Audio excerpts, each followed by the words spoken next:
What's going on, guys? My name is Wade with TechDaily, and in this video, we are checking out the new Samsung Galaxy S25. Now, I know a lot of us have sort of seen this phone on and off since Samsung's announcement a couple of weeks ago, but it's nice to finally have my own device in hand, and I'm interested to figure out for myself if these so-called changes that Samsung has been touting, mainly with the software, are worth the upgrade. I also went ahead and opted for a Samsung.com exclusive color, which I'm particularly excited about since the regular options this year were a little boring for me. So first things first, let's get this phone out of the box, and then I'll give you some of my thoughts on this new S25. The packaging here is pretty much the same as in years past, and the only indication that this is a special color is the sticker here at the top that also shows the other Samsung.com exclusive shades. I obviously opted for the Coral Red, which is easily the best color choice this year. The other online exclusives are blue black and pink gold, along with the regular choices, navy, mint, icy blue, and silver shadow, all of which I got to see in person at Samsung's event, which was really cool. Sliding off the lid here, there's the phone itself in its special coral red colorway, and obviously nothing else in the bottom of the box, but hiding in the lid as per usual, you'll find the accessories that come included with your purchase, which are still just a SIM ejector tool, a USB-C to USB-C cable, and a stack of paperwork to help you get the phone set up. With that stuff out of the way, here is the S25 once again, and as it boots up, I should also mention that I ended up getting a ton of Samsung's own cases as part of their S25 pre-order offer that I think they're still running for a few more days. I'll have a separate video showing you all these different cases, but as far as pricing for the S25, for the rest of this week at least, Samsung is still offering elevated trade-in prices for your current device from $50 up to $300 in Samsung store credit. That's how I ended up with all these cases, obviously, or a discount on a storage bump. And there's additional deals on all kinds of other accessories and products when you bundle them with an S25. They basically just really want you to buy one of these new phones.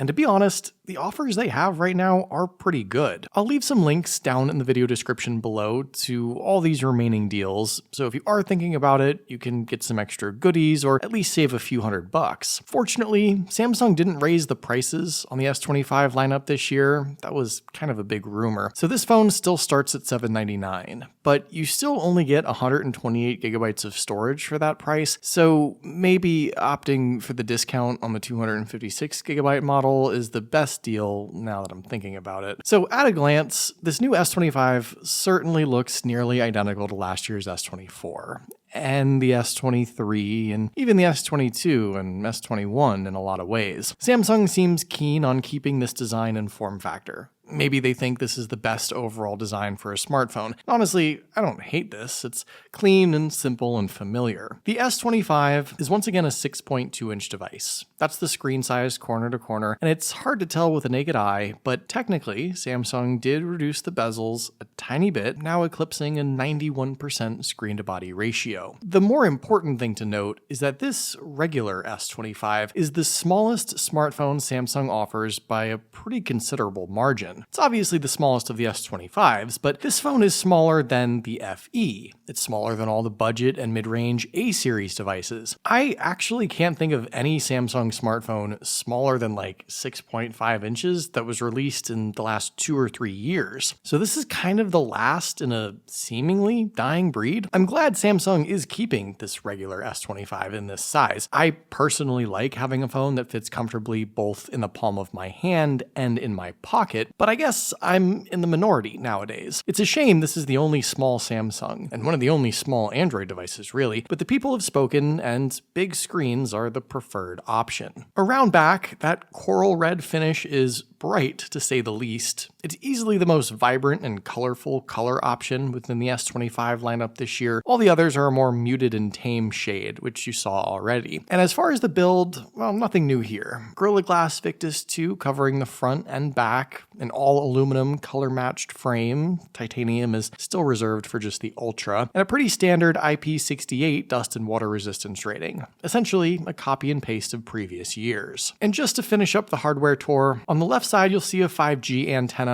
On the right, the same old power and volume buttons. Up top, a couple microphone holes, I believe. And at the bottom, the USB-C charging port is flanked by the SIM card tray and the main loudspeaker. Now, I do still appreciate the fact that Samsung ships these phones with a physical SIM card tray, but since ditching micro SD card support long ago, they still offer their base model S25 with just 128 gigabytes of storage like you saw. I know I should have gotten the 256 gigabyte model instead of all these cases, but still, Samsung should probably suck it up and just double the storage options anyway nowadays, especially since OneUI and Android take up a bigger and bigger amount of space out of the box, and the number of pre-installed Samsung, Google, and Microsoft apps also seems to be increasing year after year. There's the in-display fingerprint sensor, of course, just as fast as ever. And as far as the display itself, well, no real changes here to speak of either. The 6.2-inch screen is seemingly the same dynamic LTPO AMOLED 2X panel with the same 120Hz adaptive refresh rate and the same 2600 nits of peak brightness as last year's S24. In fact, even the Ultra only got some new Gorilla Glass to cover its otherwise unchanged display. So the screens this year didn't seem to be a focus for Samsung. I think these S25s, just like last year's S24s, still offer a great viewing experience overall. I mean, the colors look great, the 1080p resolution on this size makes sense, it's sharp enough, and I appreciate reserving the Quad HD option for the S25 Plus to still give that phone something to differentiate it. But I don't know, I just always feel like Samsung should do something to say that the screen is better in some way or another. Make it even brighter. I know they can probably do that. Add in a 144Hz refresh rate option just to pad the spec sheet, or continue to work on reducing that glare since it's still not that great. I guess I don't have anything too specific to complain about with the display, but I always say that this is the essence of the smartphone. It's what you look at and interact with, and I think it should always be as good as possible with continued improvements. If it remains unchanged year after year, does that mean this is the best possible display for this phone? Perhaps Samsung thinks so, at least right now, or maybe they balance this out with other changes and improvements, like the speakers, for example. Look, the dual speaker setup on these Samsung phones is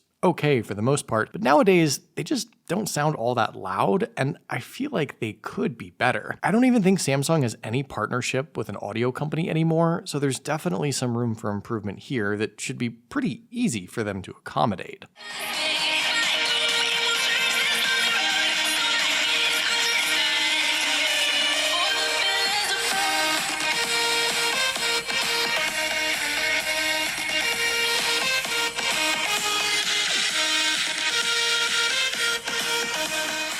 Now, if we're being totally honest, like 95% of what's new with the S25 has to do with OneUI, Galaxy AI, and the processor inside that's powering it all. Samsung and Qualcomm have sort of partnered up even more than usual to offer a new Snapdragon 8 Elite chip that's specifically made for Galaxy. It's a customized chip meant to meet the highest demands of the phone, delivering superior AI capabilities, mobile gaming, connectivity, camera enhancements, battery improvements. Both Samsung and Qualcomm are offering up a lot of promises here, and it'll be interesting to see over the next few weeks as I use this phone how substantial these processor improvements might be with just the average day-to-day usage. The thing is, your everyday usage might look a bit different now, thanks to Samsung's OneUI 7 updates and all the AI integrations this phone has. Galaxy AI was of course first introduced last year on the S24. But this year, Samsung is, I don't want to say doubling down because it's way more than that. I mean, they've like 10x'd their AI commitments and introduced a bunch of AI enhancements that are incorporated not just within their own suite of apps, but throughout the Android OS, and they're even leaking into some of Google's apps and some third-party apps now too. Gemini is more powerful than ever and can handle multiple requests called to multiple apps all at once. There's a new Now Brief widget that will tell you all the happenings of your day that stem from various apps and information that are relevant to you. There's a bigger emphasis on health. There's improvements to circle to search. You can now circle to search songs, which is pretty cool. And for all the other stuff you do throughout the day,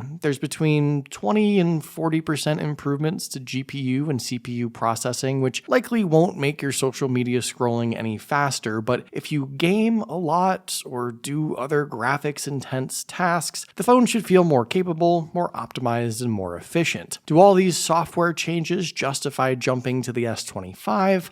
Probably not, since these features, or most of them, will probably come to at least the S24 in the coming weeks, so it'll feel just as new and AI-littered as this phone does. I suppose if performance is your thing, there's some value in that new processor, but to me, the S25 isn't meant for S24 users. Samsung even says most people don't upgrade every year. They know that, and they aren't making phones to entice people in that way anymore. This is really a phone for folks who haven't gone all in on AI yet, who haven't seen a new Samsung device in 3 or 4 years, and who will keep this new S25 for a long time, perhaps even through the 7 years of software updates this phone supports. One thing that's obviously tough to gauge out of the box is the battery. Inside, this phone has the same 4,000 mAh battery as last year, and it's still only charging at 25 watts, even though the Plus and Ultra are 45 watt capable. But Samsung and Qualcomm also say that the 8 Elite chip is going to be better for battery life overall, so while I'm understandably a bit skeptical, I'm marginally hopeful, and I look forward to putting those claims to the test in the coming weeks. Otherwise, all the other charging, power, and battery features on this phone remain unchanged. Last but not least, when it comes to the cameras,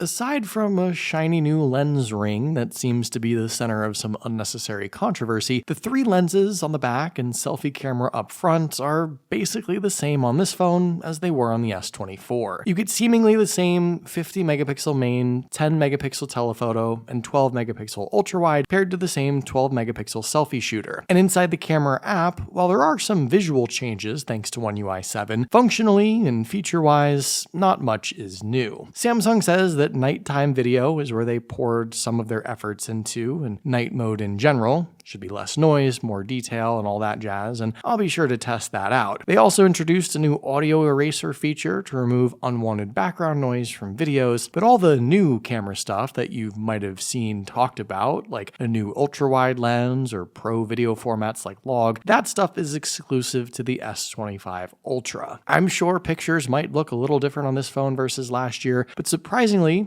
after years and years of being camera focused, this S25 seems to have taken a pause to any major hardware changes or feature add-ons, which is interesting given how much emphasis there's been on camera tech the last 4 or 5 years. I think the S25 can really be summed up in one sentence. It's a more powerful phone that's focused mainly on AI. But that statement is true only if you're comparing this phone to last year's. I know that's what we all like to do, myself included, but even Samsung admits that they probably aren't going to get people to upgrade every single year anymore. The S25 is definitely one of the least upgraded new Galaxy phones, at least on paper, year over year, but the AI and software changes do make it feel like a new device. And like I said, it isn't a phone for S24 owners after all. It's a phone intended to finally get the holdouts from the last few years to upgrade and embrace the AI revolution that seems to be coming for us all. But what do you guys think about this new S25? Will you be getting one this year? Let me know in the comments down below.